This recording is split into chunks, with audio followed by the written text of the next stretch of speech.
Thank you for coming to today's training session about supporting patients with additional needs as a volunteer.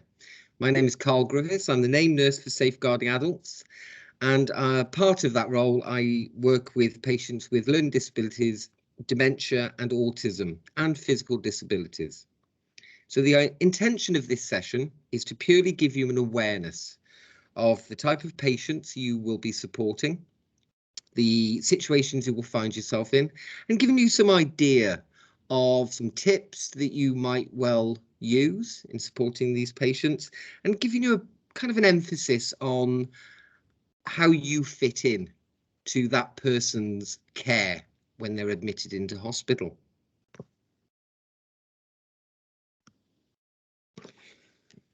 When we care for patients with additional needs, we do this under law, and without going into too much detail, the Human Rights Act in the United Kingdom is very focused on making sure that people with additional needs have the same experience when they come into hospital as those that don't have additional needs.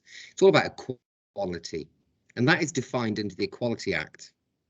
So we are looking at people, when I say additional needs, primarily those with a disability. Now, the term disability is often misinterpreted. You might think of somebody with a disability as being in a wheelchair, for example, or maybe blind, but it's actually far wider ranging than that. And this is the definition we work to. So somebody with a disability in law is defined as somebody with a physical or mental impairment which has a substantial or long-term adverse effect on their ability to carry out normal day-to-day activities. So that could easily apply to somebody, for example, with chronic breathing problems, or somebody with a mental illness, which you wouldn't normally associate with having a disability. Maybe somebody with chronic pain would have a disability. So these are the types of people we are looking at. We're looking at those patients who need some form of additional support so they can function.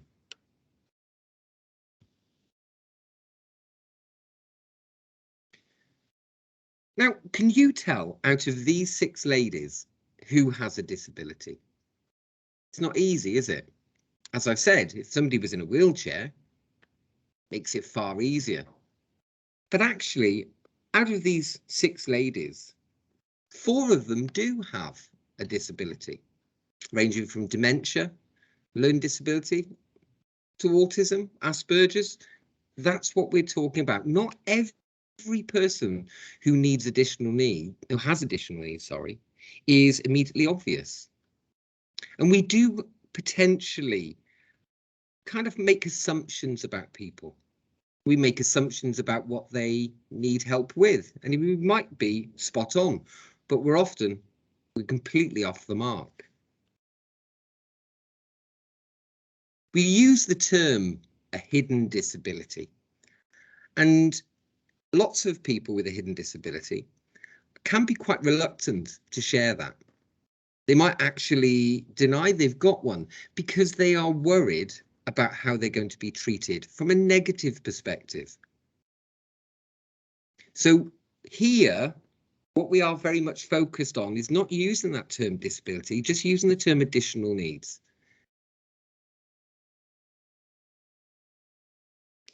So to help you get an idea, I've just chosen some common hidden disabilities. Now, if you have experience of caring for, supporting people with these diagnoses, that's great, but many of us don't.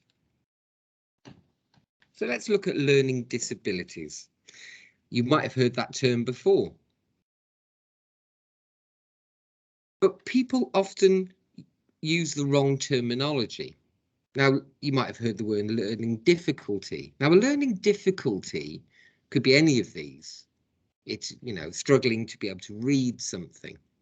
A learning difficulty is not a disability because with adaptations, that individual can learn.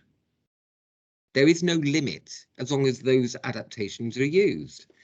Now compare that to the definition of what a learning disability is, and this is a significantly reduced ability to understand new or complex information or learn new skills. So it's a reduced ability. It's not the fact they can't, but they will struggle. They will struggle to cope independently. And those needs started before adulthood. Now, if you look at the research, they estimate about 20,000 people in Merseyside alone will have this, but have never been formally diagnosed. So you could well come across somebody who hasn't got a diagnosis, but this has been identified before they came into hospital. So we will treat them as having additional needs. 50% of people with a learning disability will have additional needs on top of that. So not only will they struggle to learn new things, new skills, but they will have problems communicating, problems coordinating their motor function, walking, picking up items, problems thinking things through. They might have ADHD. They might struggle regulating their emotions. When you and I, when we feel disappointed or angry or scared, we can regulate how we present to others. Often, people with a learning disability will struggle with that. And it's a well-known fact that a large number of people with a learning disability will struggle to access healthcare. They will struggle to, when they come into hospital, because possibly people don't understand what their needs are. They might have had a poor experience in the past. Just imagine if somebody gets extremely anxious in a crowded waiting area, because one of the things they're sensitive to is loud noise. They'll have one experience, they'll hate it, they never want to go back. Or they might struggle to have a conversation and say what is upsetting them or worrying them. So they get dismissed by healthcare. All these can come to play where people with a learning disability will die younger than those people without a learning disability. Most recent research has shown a woman with a learning disability will die 27 years earlier than somebody who doesn't have a learning disability. And this is equally applicable to those with autism. I'm talking about autism. Let's look at that. Now, the definition of autism, as you can see here, really does identify that this is about how that individual processes information coming in, stimuli coming in, what they see, what they hear, what they react to, and they struggle with that.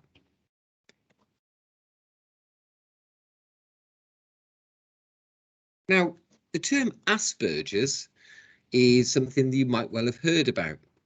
We're moving away from that term now, and it is very much just referred to as autism, but autism is a spectrum. So everybody will have autism, but some people are able to manage that problem they have, that processing of external stimuli. And they are what they call often higher functioning. Or they have Asperger's. So these people will still have autism, but they've developed strategies, abilities to cope with it. Now, I don't want to generalize. I really don't like generalizing, but if we're looking at common themes, people with Asperger's will often be exceptionally focused or very persistent on doing things. They will like their life to be structured and ordered. They will be able to pay particular attention to detail that you and I may well overlook. They could be very sensitive to heat, sound, light. They might struggle to understand what we call the nuances in a conversation. If, the classic one you might heard about is humour. They might not get the jokes you would normally associate with kind of reassuring people. But remember, This is a very general term. Everyone is different. Now compare that where people with high functioning autism will be able to function in society. People with autism and the other end of the spectrum, the ones who aren't able to manage as well, they have very specific needs. They will often struggle to communicate. When I say communicate, I'm talking using words, gestures that you are used to. Possibly won't like eye contact. They get very anxious in confined spaces or physical contact. As you can see here, the ability to manage in a social setting, they find very difficult. Another key fact you'll see with autism is what they call mimicking, masking. Because they don't quite know how things are, kind of how they are supposed to function within a social setting, like you and I, it comes naturally to us, they will look around and they will try to mimic other people's behaviors. And that is particularly tiring. So it's about being conscious of that if you have somebody with autism. Just remember, autism is a spectrum, as learning disability is. It's a spectrum. And just because somebody's got a diagnosis doesn't mean they will have all of these issues. They might have some, they might have none. So it's just being conscious of that.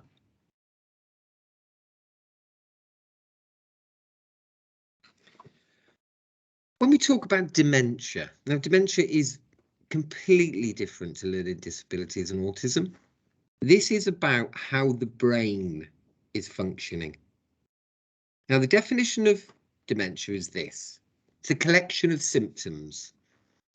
And common things we see, common symptoms, are things that affect their memory, how they make decisions, how they communicate, how they eat, how they drink. But they are quite individual to the type of dementia. Dementia is an umbrella term again. It's a bit like, as I often say, cancer. Breast cancer is a different symptom to uterine cancer. So always remember, just because somebody's got dementia, what type of dementia will indicate what you might actually expect. And historically, in the NHS, we aren't great at caring for people with dementia. As you can see, the top one there, 60%, back in 2016, 60% of people with dementia, when they were in hospital, they didn't feel they were treated with dignity. That they found, 92% found it frightening. Only 2% of hospital staff understood the needs of people with dementia. That's why this awareness session and your involvement is pivotal. If you can understand what the potential needs are of the person you're supporting, it will go a massive way to making that a positive experience. So let's look at the 5 most common types of dementia. Before we go into that, remember the brain is complex. It does so many things at one time that if one part of the brain is affected, then that will really impact on that person's ability to cope independently.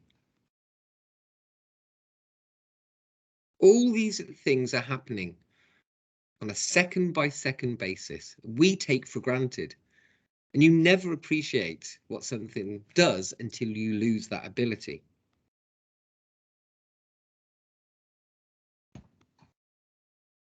If you look at Alzheimer's, as a dementia is affecting the whole brain. So all of the brain is affected, and it's a very gradual decline. The length of time it takes somebody to progress through the dementia is very much at an individual pace. There is no time frame, but they will start off with small impacts, they might struggle to remember 1 or 2 words, but that will gradually get worse and worse. Now compare that to vascular dementia. Now, this isn't the whole brain. This is actually the blood vessels supplying particular areas of the brain that bleed, like a little small stroke. And depending where that bleed is and which area of the brain is affected will affect what that part of the brain does. So if the bleed is in the area that controls motor function, they're going to struggle to walk potentially. If it's the area of the brain that struggles on associating words, then that person will struggle to communicate to you. They'll get frustrated because they know what the word is, but they can't seem to get it. We often use the term vascular dementia is a step process. So when they first come into hospital, they will be at a certain level, but because they've been ill, because they've had a small stroke, they will deteriorate, but then they will level off. And then they get ill again, another bleed, and then they'll level off. So you get, like, it is a step. Lewy body dementia, again, is different. We associate this with Parkinson's, and this isn't about bleeding. This isn't about the brain shrinking. These are protein deposits that interfere with the nerve cells. These patients will often suffer with hallucinations. They will have a very altered, what you call altered gait, difficulty walking and picking up things. Sometimes they will be absolutely fine, other times really confused, and that will regularly fluctuate. And then we've got Pick's disease, and this is very much focused at the front part of the brain. So these patients will often have marked changes in how they are in their personality. You may well have somebody who used to be meek and mild and now is aggressive, or the opposite. They would often be aggressive and combative, and now they're just like a little lamb. So everybody's different. A thing I've often seen with Pick's disease, what we call becoming disinhibited. So you and I understand the rules of dressing appropriately. These patients often don't. But again, not everybody gets all these symptoms. And this session is not to actually for you to understand all aspects of Pick's disease or vascular dementia. It's purely designed to show you that dementia is again a spectrum. And when you are told you're going to support somebody with dementia or a learning disability or autism, this is designed to show you, okay, I've got an idea of what they're going to be like, but I need to meet them and work out what I'm going to be doing. Wernicke-Korsakoff syndrome is often referred to as alcohol-related brain injury or alcohol-related dementia. So it's not a classic dementia. What this is that chronic long-term drinking has done to the brain. That's what we're talking about here. These patients often get missed. They do, because they're very convincing from the point of view of they will talk to you normally, they will be very engaging, but what they lack is what they call insight. So they don't, and they can't actually identify the things they're struggling with. They say they can do something, but actually they can't. And they could also what they call confabulate, because their brain is struggling through memory loss to remember something. There'll be a gap, and the brain will put anything within that gap to fill it in. And they will tell you, yes, I came to hospital, and because there's a gap, because they can't remember exactly how they got home, then they might say, yeah, and I went home on a flight to Barbados, because the memory of a holiday years ago, the brain's just popped in there. So these patients, again, can present with these symptoms or not.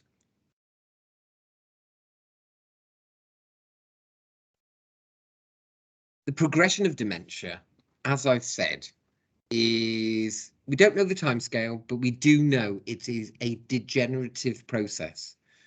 People with dementia eventually die. We know that. What we don't know is how long it takes them to get there. And the key areas that are affected, as you can see here, memory, speech, physical, emotional, behaviour.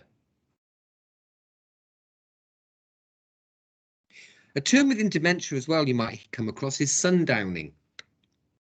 Now, sundowning is, in all intents and purposes, is a person during the day is okay, they're quite happy, they're engaging, and as it gets to the afternoon, dusk, evening, they get very agitated, very confused.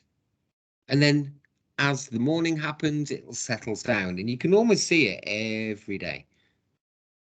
Very common in the, as it says there, middle stage, later stages of dementia. We don't know what causes sundowning, but I want to be really aware. If you see this, also look for other causes. It might just be the dementia, but it could be they're agitated because they're tired, or they're hungry and they're struggling to communicate that. They need the toilet.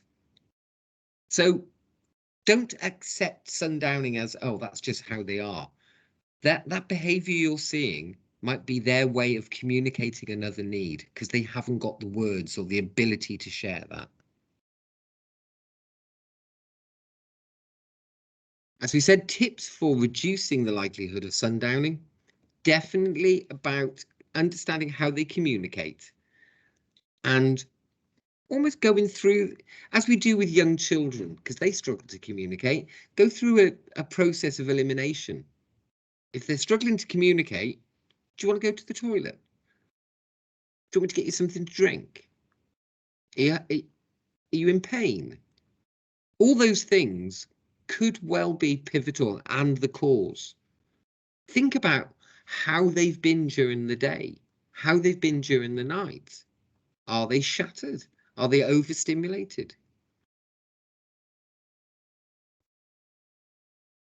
Another fact that you can't get away with dementia is eating and drinking. As the brain changes, the normal ability to recognize when you're hungry, recognize when you're thirsty, does become impacted upon. So losing interest in food as the dementia progresses, a huge factor. Also, because of mobility problems, dexterity problems, gripping things, being able to sip without dribbling down the front of you, all of those become difficult. So this often a major problem in dementia is getting people to eat. Now, researchers, you might not know this, bizarrely found that if we serve food on a red background, it stimulates people to eat. One of the reasons they think is because it makes it easier for the brain to see the food, to recognize the food. On a white background, it just gets lost. Red brings it out. So if you've got somebody with dementia who isn't eating well, then say to the members of staff, if it's served on a white plate or a white or a normal brown tray, can we have a red tray, please? Because we have that service in the hospital. Other things to consider, if somebody's struggling to hold a knife and fork, what about helping them to choose finger food? A burger, for example, or a sandwich, or, I don't know, fish fingers and chips are socially accepted to be picked up and eaten. Because they might struggle, but they're conscious enough to realise, I'm dropping food and I don't want to do that. Try and think about the environment they're eating in. Try to make them comfortable. If you're there supporting them to eat, sit directly in front of them so they can see you. Encourage them in non-verbal methods like smiling. Convince them, say to them, this food is nice. You do like this food. I'm not saying you don't force feed them, but encourage them. Motivate them. Certain words we can use to get them to see. They might have forgotten that they actually like this food. Consider smaller amounts, more frequent. As they have additional needs, we can make adjustments for them. So if a person isn't eating breakfast, lunch and dinner, and they would possibly eat smaller amounts more regularly, contact the nurses, nursing staff, to contact the kitchens. Can we have smaller portions, please, more regularly? The key thing I've mentioned before is getting to know the person, looking beyond the diagnosis. Because communication, how you talk to them, how they talk to you, is the most pivotal aspect of your role, getting to know them. And the major thing you're going to bring is that constant ability to interact with them. Nursing staff, medical staff, with the best will in the world, don't have the luxury of getting to know the patient. They try, but they don't. You are that person who could well glean from the patient or their relatives valuable information that will help the nurses and medical staff interact with them.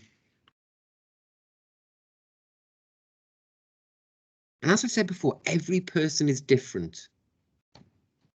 How they respond, what their needs are, to some point can be assessed before they come in, but you will find out far more.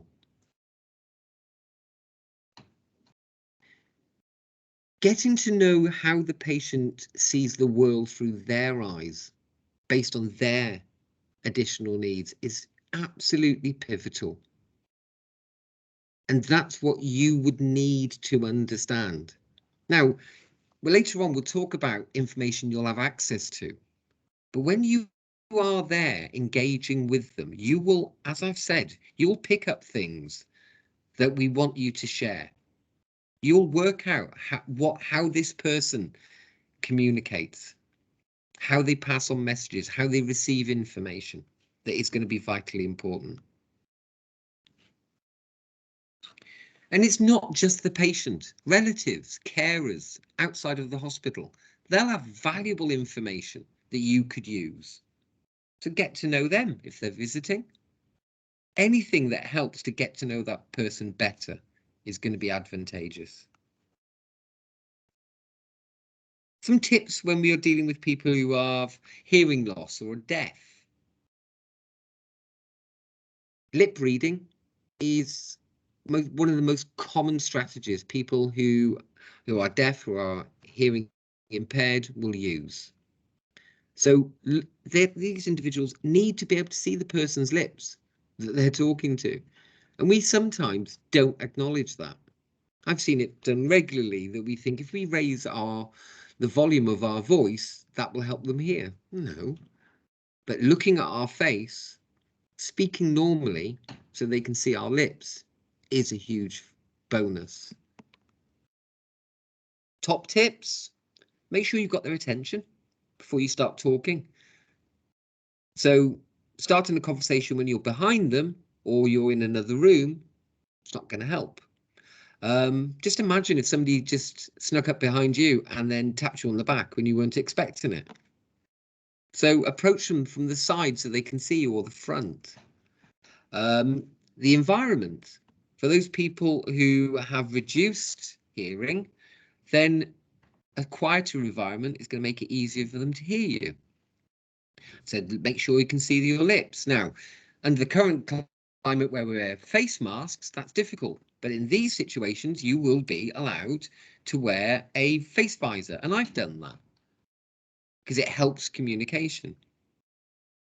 If they don't understand what you're saying, you might be tempted to say, oh, don't worry, it doesn't matter. It does matter, because this admission, the care they're receiving, is about them. So take your time. Don't rush.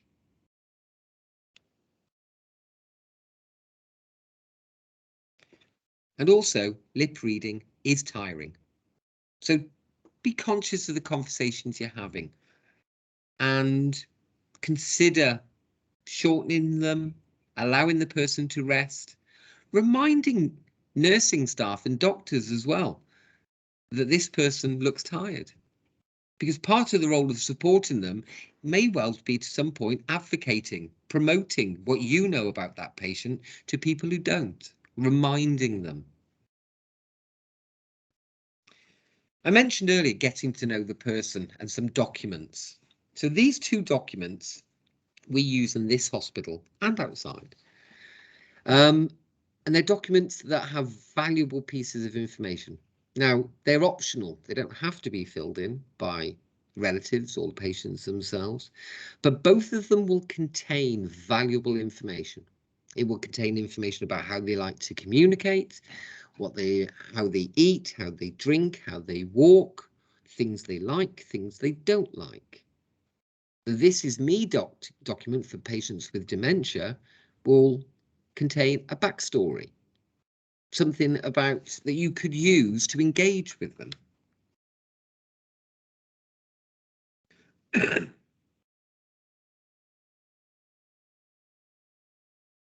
So when you come up to the ward to support somebody, I want you to ask the nursing staff for a copy if they are available, because I said not everybody has one because they're optional. But if there is one, ask to have a look at it, because that will help you prepare for what you're going to be doing. And if they have additional needs and there are adjustments that have been identified, they will have a reasonable adjustment plan. You've got a right to access that, to look at that, ask the nursing staff. That will contain valuable bits of information, and I'll show you that in a moment. Because the reasonable adjustment plan comes back on the back of a risk assessment. Anyone with additional needs, when they prior to come into the hospital, should have had one of these assessments completed by nursing staff. And it looks at areas, as I've said, communication, their thought process, their behaviour, their medication, eating, drinking, how they walk, how they move. And here's an example where I've got somebody, for example, if you look here in the communication, this patient unable to both read or write and limited in the use of words and uses Makaton. So if you are trying to give that person information like a menu and you know this, you're not just going to give it to them and say, what do you want? Have a read. You'll know this and you'll read it for them. You'll know here it says her mother interprets for her. So you can expect the mother to be there as well, and she will help and support.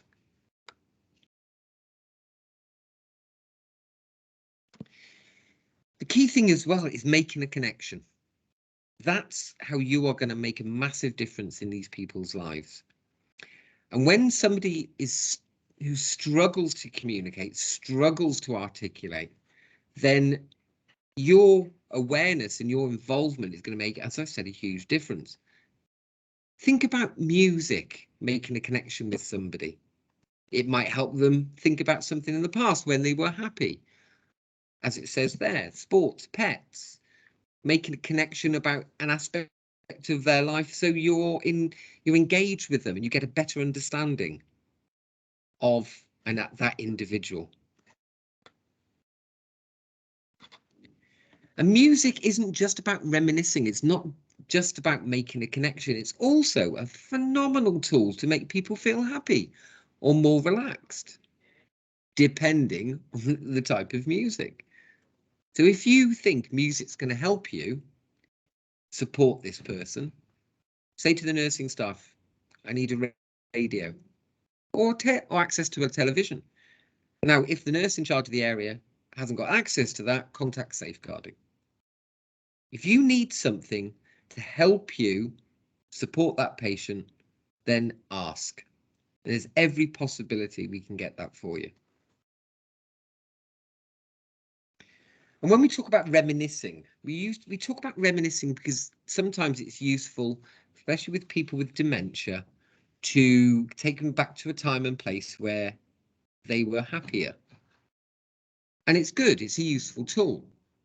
But also, as it says there in a quote from a patient called Brian, yeah, I used to love cricket. Now I don't. I hate it. I like gardening now. So talk to me about gardening. So it's very much about looking at these documents, but then talking to the patient, talking to the relatives, talking to the carers, so you can form that bond to help support them. When people have a progressive cognitive disorder, when their mind is deteriorating, how they start to communicate will change. As I've said earlier, initially it will start with problems finding a word, and that will extend to a sentence, and then a whole aspect of their memory they might struggle, and they'll know they're struggling. And that leads to frustration. It leads to confusion. Then you might find these patients repeating the same thing over and over again. Think about why they're telling you that. Are they telling you this story for the 19th time because it's a positive experience for them? Do they look happy when they're telling you that? Because that could be a way of communicating, I'm quite happy. Or when they're talking to you about it and they look scared and anxious, are they trying to tell you that they are scared and anxious through the use of this same story?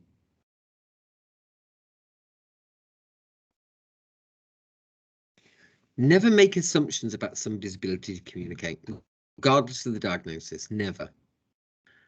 Always get to know the person. Don't be tempted to speak to carers or relatives and ignore the patient. We all do it.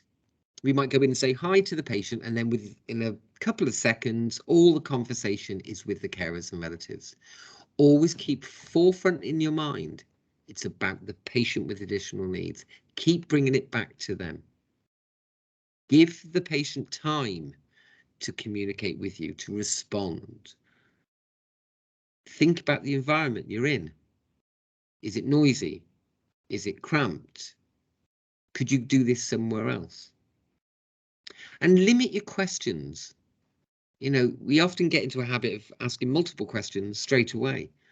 So take your time, allow them to process that information and then respond.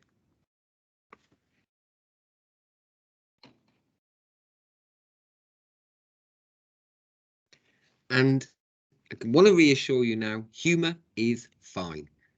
You can introduce humour. Try it. That person may well love it. It might relax them.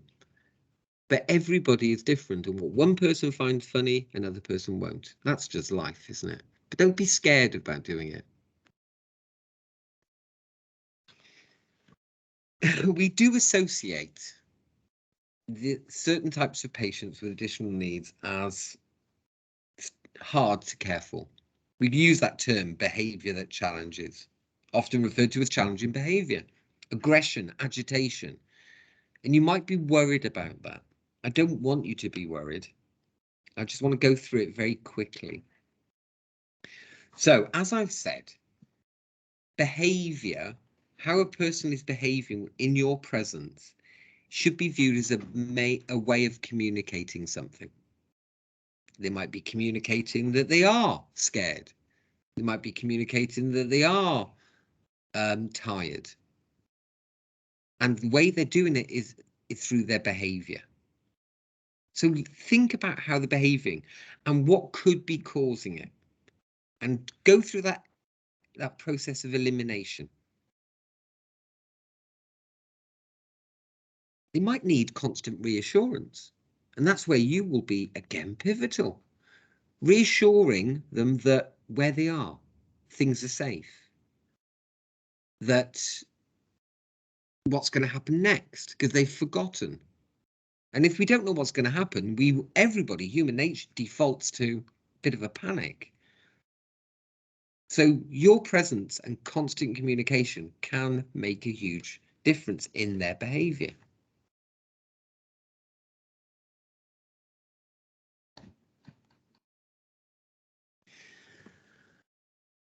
Dementia will significantly impact on how a person perceives what's going on around them. And it will lead them to become really agitated because things aren't making sense. And that's really hard for people who are providing care and support. The most common types of misperceptions. First of all, visual. Okay. You might look at a wall and see a mark on the wall and think, okay, somebody's banged a trolley into the wall, leaving a mark. But if somebody with dementia has got problems in their brain filtering out visual signs, they might misinterpret the mark on the wall as a spider. And if they are scared of spiders, they'll become worried and anxious. Somebody who walks into a room and the floor is blue, as it says here, you know it's just the tiles on the floor. They might think it's water, so no wonder they don't want to go into that room. You can reassure them. You can show them it's not a spider on the wall. Walk into the room first. It's not water. And that would build their confidence and reduce agitation and anxiety.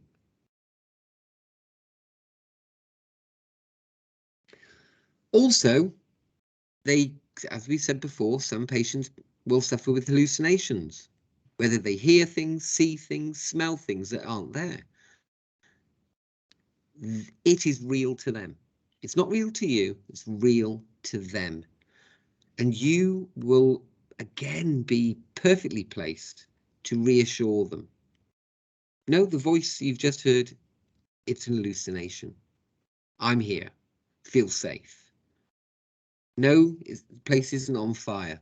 I know you can smell the smoke. I know you can hear the flames. But it's okay, I'm here. And you'll be all right. They can become paranoid. They can start making accusations. That's because the brain is struggling to process what's going on around them because of memory problems. Again, you can reassure them. No, nobody's stolen your bag. We'll go and look for it. I'll find it for you. It's in your locker. They may well suffer from what we call time shifting. They'll live in a point in time in their past. They might look at relatives and misinterpret their, I don't know, their daughter as their mother. It can happen.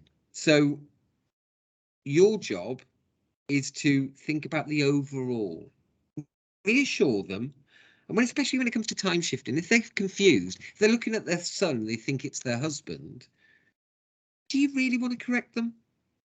If they look happy at the sight of their son coming in because it's their husband and it's a normal conversation and they look happy with it, go along with it. You will be the best person to judge because what you're looking for is reassuring them and making them feel safe. But all these are behaviours you may possibly come across. They might become agitated. They might shout and scream. Patients with autism will often do this as a coping mechanism. Now, it's not shouting and screaming because they're not annoyed, not doing it just for the fun of it. They're doing it to communicate a need. Why are they shouting and screaming? Why are they banging their legs? And if you can identify what's causing that agitation and possibly reduce it or remove it, makes a huge difference.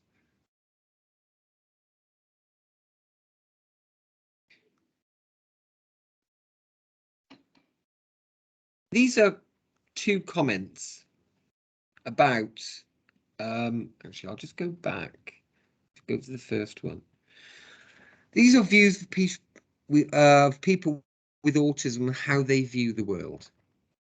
And I think it's quite powerful to try and understand and look at it from their eyes. That all these things are going on, all these sounds and lights, and the brain is overloaded. So they start to rock because they are taking control. They are doing something, and that's real in their mind. And that reality of I'm taking control of something by rocking reassures them. Or groaning, or doing a repetitive behavior. I'm taking control. And if that reassures them, why would we want to stop it? So just try and think about that when you're caring for an individual. When they're doing these things, what's causing them to do it, and why are they doing it, and what's it bringing for them? And if they are starting by rocking to calm themselves down, I wouldn't intervene. As it says here, reality is a confusing, interacting mass of events, people, places, sounds and signs. And having set routines helps bring order, and that reduces fear. So if they have a routine and they are comfortable within that, just be conscious of when the routine changes, how they might present. So what can you do? First thing, most important thing, familiarize yourself with the risk assessment, the passport, this is me if they're available. And if they're not, I would be asking, where are they? Because they should have one. If a patient has additional needs and there are adjustments required, because that's why you're there, then where is it? Because I really need to read that before I go into that room. And when you get into the room, build on that. So get to know them and then look at the behavior and why do you think they might be acting in that manner? Are there any triggers, known triggers that you could potentially remove or reduce? And look to the potential early warning signs. If you think things are escalating, try and intervene early, distract them. Bit of music, TV, colouring, whatever the activity they enjoy. But the most important thing I want you to understand, if things are escalating, you've got every right to back away and escalate it to the nursing staff. Your job is not to sort out the patient who is extremely agitated. I want you to communicate to the nursing staff, I'm worried about the patient. They're not settling. And I've tried A, B, C, and D. It's not working, and I'm worried.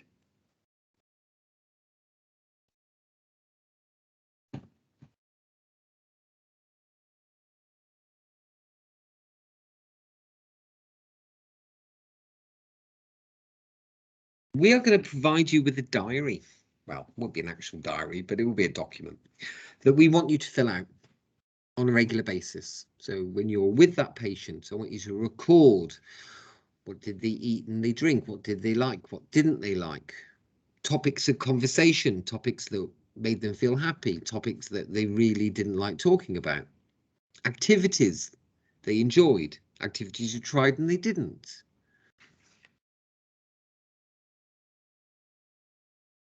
Generally, what made them happy? What made them sad? What made them anxious? Because this diary will be accessible to the family, because it'll be in the room with the patient, but also accessible to the other carers coming on, other support staff, volunteers coming in. So they're not starting fresh. They're building on what you have identified, what you have found out.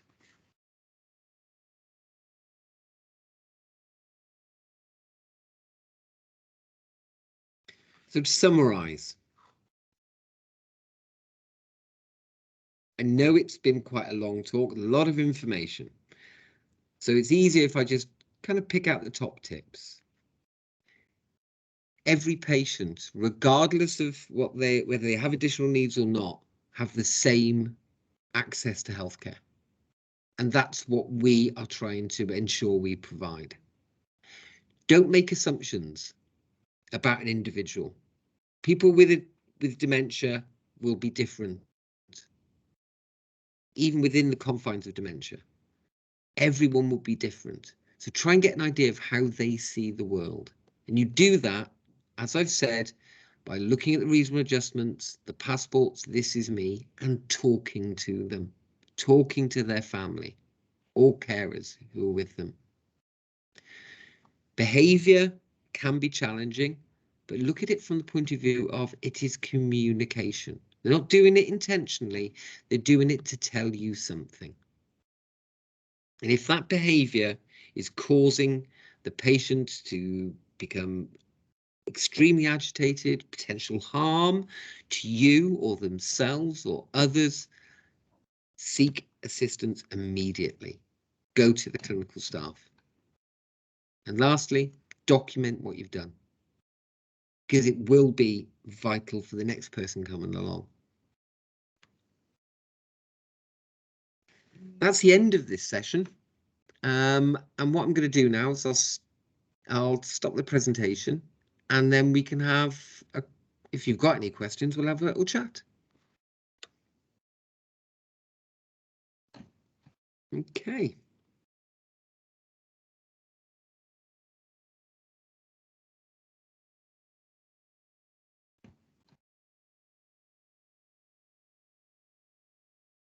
So does anybody want to turn their mics back on?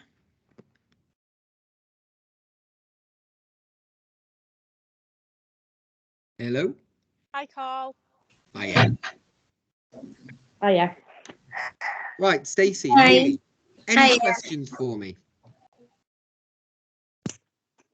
I do have one. It's not so much about the additional needs, it's all of the tips that you've given us today. Do you think that they would be valuable to use sort of towards people where English might not be their first language and they might not be understanding? Very true. One of the things we do have, you can imagine, can't you, if you were in another country and you can't communicate your needs because they don't speak English, how frustrating that would be. The tips I've identified aren't based on the language issue, but there will always be cultural issues as well. Now, cultural issues should be communicated in the passport and the "This is me" document and the reasonable adjustment. But you're absolutely right. Cultures will respond differently. Okay. And I know that for a fact. I worked in Afghanistan for a while, and in that culture, women are far more expressive in their emotions.